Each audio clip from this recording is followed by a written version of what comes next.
transmitting from a SIGINT remote analysis forward site off the breezy western jetty of beautiful Diego Garcia. This is Truth in Frame, where we separate evidence from imagination and common sense over nonsense. In the heart of MH370 land, there's always quite a bit of noise. Arguments, name-calling, debunking of debunks. That it's surprisingly, or perhaps not too surprisingly, easy to get caught up in it all. So much so that you lose track of some of the most fundamental truths of the case. We stop remembering where certain claims actually came from and whether or not they were ever substantiated. Worse yet, we sometimes simply cease caring about whether or not certain claims were ever backed up with the evidence that they assured you would be forthcoming at the time they made the claim. This is best described as the illusory truth effect, coupled with belief perseverance. When it comes to you through the pipeline of conspiracy culture, it often shows up as, "The evidence is coming, just chill. For now, focus on this sensational, shiny new revelation." That's how it usually goes. A statement gets repeated enough times, echoed in podcasts, Reddit threads, YouTube breakdowns, and before long it begins to carry the kind of gravitas that actual established facts do, even if nobody ever proved or established it to be a fact in the first place. And that's why, every once in a while, I believe it's worthwhile to pause, rewind, and ask a simple set of critical and eminently reasonable questions. Where did this claim begin? Who first said it? What evidence, if any, was ever presented to back it up? In this video, we're going to do exactly that, with one of the more novel yet loudest claims in the MH370 conversation.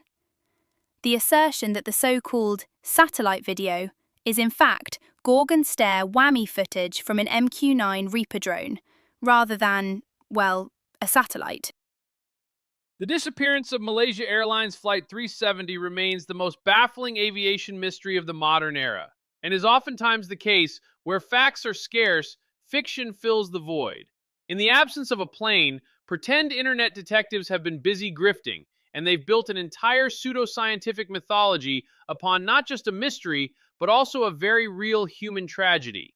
The crown jewel of that mythology is the claim that the infamous magic orbs teleportation videos were captured by a top-secret military surveillance system developed by the Sierra Nevada Corporation known as Gorgon Stare. And you know what? It sounds impressive. It sounds technical. Hell, it sounds downright cool as shit. But let's pump the brakes for a second and ask a pretty simple fundamental question. Exactly where did this claim actually come from? All right, let's get the story straight, because dipshit here certainly couldn't. The claim was simple. The viral footage of MH370 disappearing wasn't from a satellite, and it wasn't from a drone passing by chance. He told us with absolute certainty that the footage was Gorgon Stare. Ashton wants you to believe that this specific Air Force surveillance program was the eye in the sky that caught the teleportation. He threw the name Gorgon Stare around like a magic spell, assuming that if he used enough classified-sounding proper nouns, you wouldn't check the manual. Well, we checked the manual, and that's where this lie falls apart. Here's the reality that destroys this entire narrative. Gorgon Stare is exactly what it sounds like. It's a wide-area motion imagery system. It utilizes an array of cameras to stitch together a massive, static, dynamic picture of an entire city, like a living Google Earth map. The system's designed to watch up to 64 square kilometers at once, so analysts can, for example, rewind time and see where a truck came from 3 hours ago. All right, so now that we've discussed what it is, let's talk about what it isn't. It's not a narrow field of view, high-zoom targeting pod designed to lock onto and physically pan with, say, a jetliner cruising at more than 500 miles per hour through the clouds. That's simply not what this system was designed to do. And the name-dropping carnival doesn't stop. Oh no. Cue Ashton strutting onto the stage like a community theater Sherlock understudy and announcing his next smoking gun. Edward Lynn. In Ashtonland, simply uttering the name is supposed to make everyone gasp and connect invisible dots. It's like watching a magician who forgot the trick. Just lots of dramatic hand-waving and, see? See? He treats Lynn like a cheat code. Say his name enough times and, presto, MH370 becomes a spy thriller. He declares Lynn 100% had access, like he's reading from a script only he can see. Based on what? Tarot cards? Goosebumps? A dream he had after too much anime and History Channel? Show some receipts. Show people some evidence. Fuck's sake, show literally one thing that turns guy involved in a messy espionage case into mastermind behind teleporting Boeing airplanes into interdimensional portals. Until such time, this is not an investigation. It's Ashton writing shitty fan fiction and tweeting it on loop. And the name change? Give me a break. Just give me a fucking break. If your name's been permanently glued to headlines with espionage in 72-point type, changing it isn't suspicious. It's motherfucking sanity. The real shocker would have been him keeping his old name, walking around like, "Hi, yes, please Google me. I want you to think traitor to his country anytime you hear my name." He told you to ask the Air Force. He told you to ask the vets. He tried to outsource the hard work that he's simply too lazy to do himself. To you. That's the tactic of a man with an empty hand. He wants you to mistake his arrogance for confidence and his nebulous claims for evidence. He acted as if the mere existence of a surveillance program proved his specific sci-fi fantasy, when in reality, the video is provably and proven fake, regardless of whether it's called Satellite or Gorgon Stare or Play School Spy Tech Starter Kit 1000. Fake as fuck is fake as fuck. Period. But here's the punchline. Air Force veterans did chime in.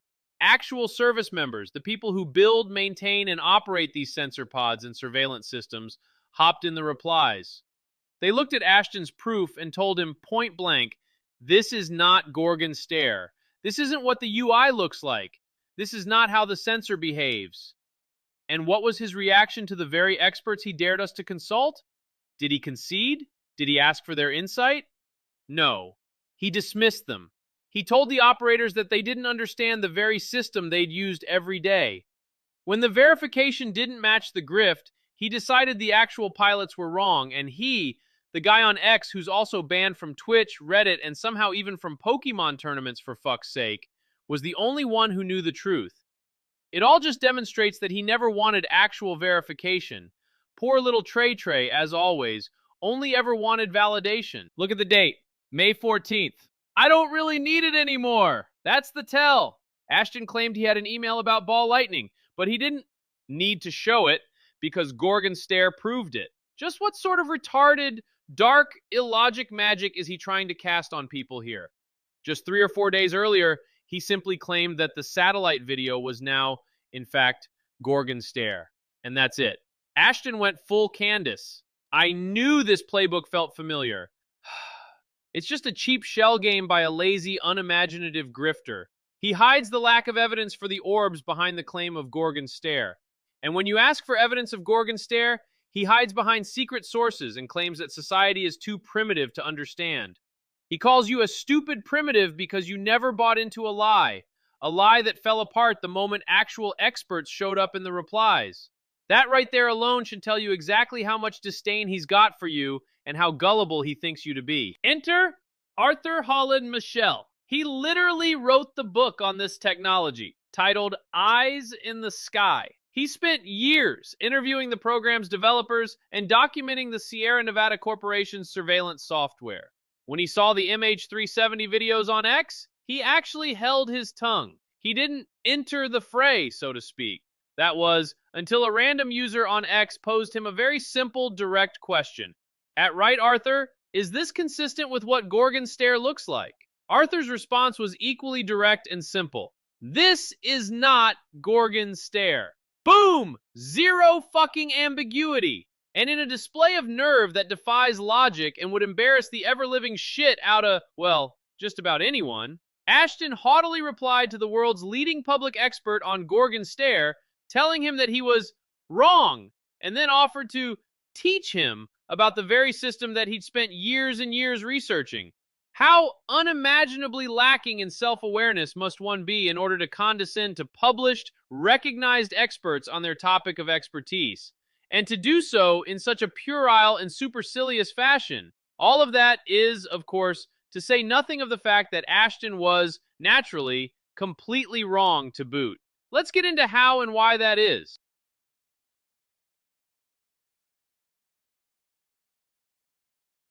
On the right, we have actual verified Gorgon Stare footage. Notice the edges? They're kind of jagged and irregular. That's because Gorgon Stare isn't one camera.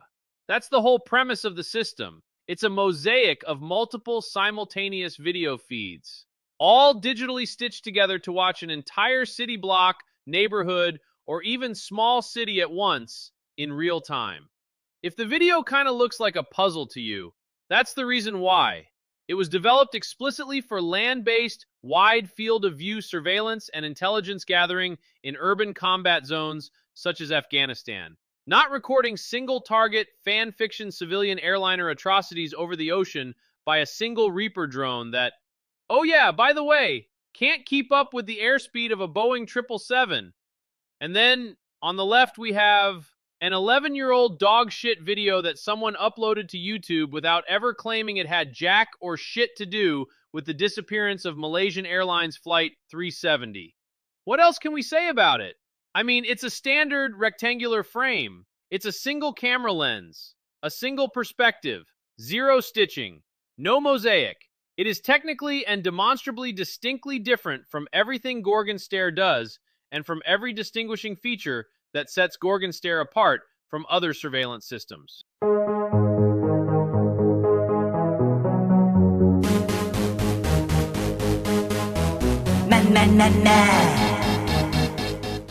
You cannot simply point at a video and shout, Gorgon Stare, because it sounds cool and you think that people will believe you.